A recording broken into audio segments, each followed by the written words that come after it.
बड़ा सुंदर भजन आपने अभी श्रवित किया कि दुख भी मुझे प्यारे हैं, सुख भी मुझे प्यारे हैं, छोड़ूं मैं किसे भगवान दोनों ही तुम्हारे हैं। मैं निवेदन करना चाहता हूँ, जिसके जीवन में दुख नहीं होगा तो उसे सुख का भी एहसास नहीं होगा, और जिसके जीवन में सुख ही सुख होगा वो व्यक्ति सुख में इतना अहंकारी बन जाता है कि वो भगवान को भी विस्मृत कर देता है, भुला देता है। और जो भगवान को भुला देता है तो वेद भगवान कहते हैं कि मैं भी उसको भुला देता हूँ, छोड़ देता हूँ। लेकिन भगवान पर विश्वास कैसा हो, तो निवेदन करना चाहता हूँ माताओं बहनों आपके चरणों में कि एक हवाई जहाज बड़ी ऊंचाइयों से उड़ता जा रहा था। काफी यात्री उसके अंदर यात्रा कर रहे थे, और यात्रा करते करते जब काफी लंबी दूरी को उन्होंने तय कर लिया तो अचानक अनाउंसमेंट होता है कि अपनी अपनी सीट बेल्ट को बांध लें और थोड़ी देर में हो सका तो क्रैश होने की भी नौबत आ जाएगी, गिरने की भी नौबत आ जाएगी। और जिसको ये पता लग जाए कि अब थोड़ी देर में इतनी ऊंचाइयों पर उड़ते हुए और नीचे गिरने का समय आ गया और गिरने के बाद हमारे फरगच्चे उड़ जाएंगे, कुछ बचेगा नहीं, और जिसके सामने मौत खड़ी हो, तो निवेदन करना चाहता हूँ माताओं बहनों वो थरथरा और भयभीत हो जाता है, पसीने आने लगते हैं। जैसे ही सभी को पता लगा कि अब थोड़ी देर में ये हवाई जहाज गिरने वाला है, तो सभी के सभी अपने अपने देवी देवताओं भगवानों को याद करने लगे। सभी उस परमात्मा का स्मरण करने लगे कि भगवान तू ही रक्षक है और तू ही मुझे बचा सकता है, कोई और मुझे बचा नहीं सकता। लेकिन इसी कड़ी में एक 9 साल की बेटी भी उस एरोप्लेन के अंदर हवाई जहाज में उड़ रही थी, लेकिन सब भयभीत थे, सबके चेहरे मृत्यु से भयभीत थे। लेकिन वो छोटी सी बच्ची हंस रही थी, खेल रही थी और मुस्कुरा रही थी। कुछ बुजुर्ग उसमें बैठे हुए थे, वो उस बच्ची को देख करके आश्चर्यचकित होते हैं कि मौत सर पर खड़ी हुई है और थोड़ी देर में परमात्मा के दर्शन हो जाएंगे, देव दर्शनों का सौभाग्य मिल जाएगा। लेकिन ये छोटी सी बच्ची इतना साहस कहां से रख रही है कि उसको मृत्यु भी देख करके और मृत्यु का मार्ग देखती हुई भी वो मुस्कुरा रही है, वो हंस रही है। इसका कारण क्या है? तो उस बच्ची से पूछते हैं कि बेटा अभी आपने भी सुना और हमने भी सुना कि थोड़ी देर में मौत होने वाली है, मृत्यु होने वाली है, और ये हवाई जहाज कई हजार गुना फुट ऊंचाई से नीचे गिरने वाला है, और लगता है कि एक भी हिस्सा हमारे शरीर का और हवाई जहाज का नहीं बचेगा। मौत सामने खड़ी होकर के इंतजार कर रही है, लेकिन बेटी तो डर नहीं रही है। इसका कारण क्या है? तो माताओं बहनों अगर आप तक बात पहुंच जाए तो तालियों के माध्यम से अभिनंदन चाहूंगा आपसे। वो छोटी सी बेटी ईश्वर पर विश्वास रख करके क्या कहती है कि बाबा मुझे पता है कि मौत आएगी, मैं भी गिरूंगी और मैं भी हवाई जहाज में हूँ, लेकिन मुझे अपने पिता पर भरोसा है। वो कहते हैं कि पिता पर भरोसा है।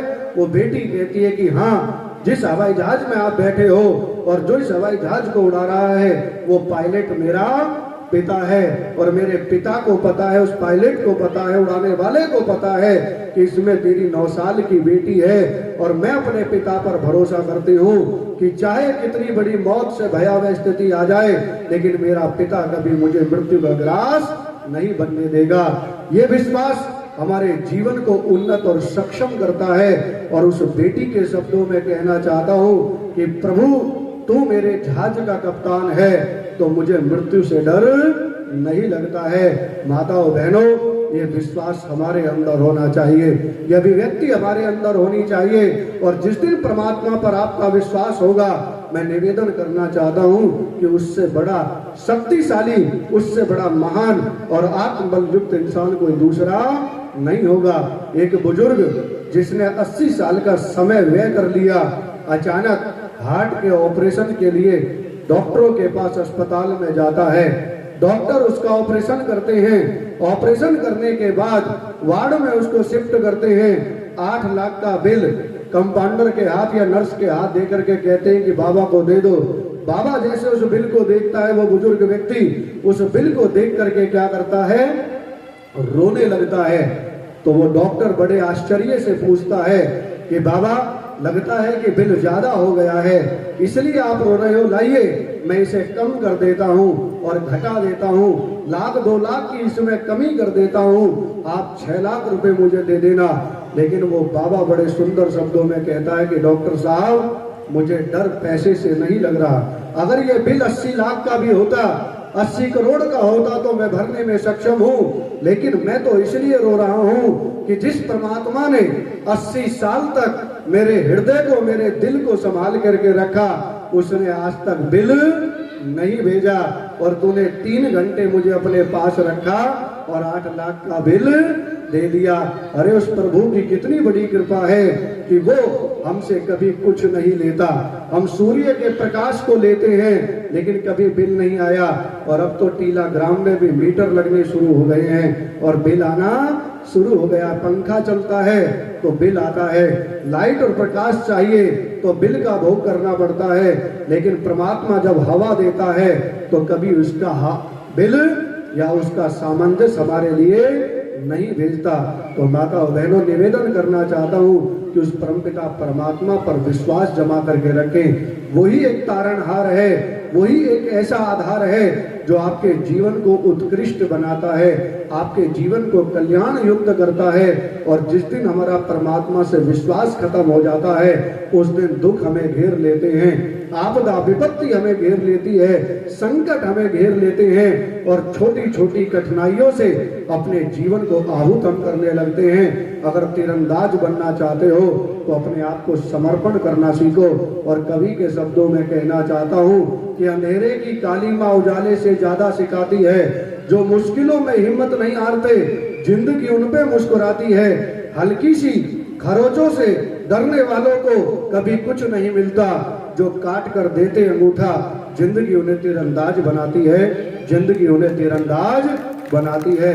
अगर तीरंदाज बनना चाहते हो, परमात्मा का आशीर्वाद प्राप्त करना चाहते हो, तो एक ही सोपान है उसकी भक्ति, उसकी आराधना, उसके प्रति समर्पण। वो परमात्मा दुखों से हटा सुख की ओर प्रवृत्त कर देता है।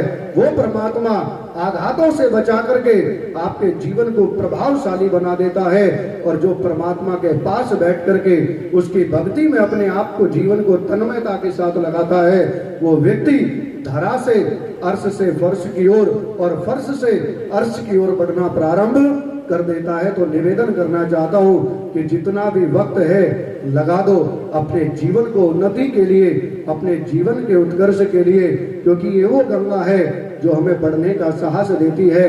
हम भी बढ़ें, अपने जीवन को बनाने का प्रयास करें, ऐसा जीवन बनाने का हमारे जीवन के अंदर अंकित होना चाहिए। और कहना चाहता हूँ कि सुख और दुख दोनों सिक्के के पहलू हैं। अगर दुख नहीं होगा तो सुख का अनुभव नहीं होगा, और सुख ही सुख रहेगा तो जीवन में कभी उन्नति को प्राप्त नहीं कर सकते। इसलिए कवि कहता है कि दुख आता सुख देने को, मन मूर्ख क्यों घबराता है, जब जोर की गर्मी पड़ती है तो बादल भी जल बरसाता है। तो अगर आप इंतजार करना चाहते हो, धैर्य रूपी सवारी का आनंद लेना चाहते हो, तो अपने जीवन में धैर्य को धारण करो।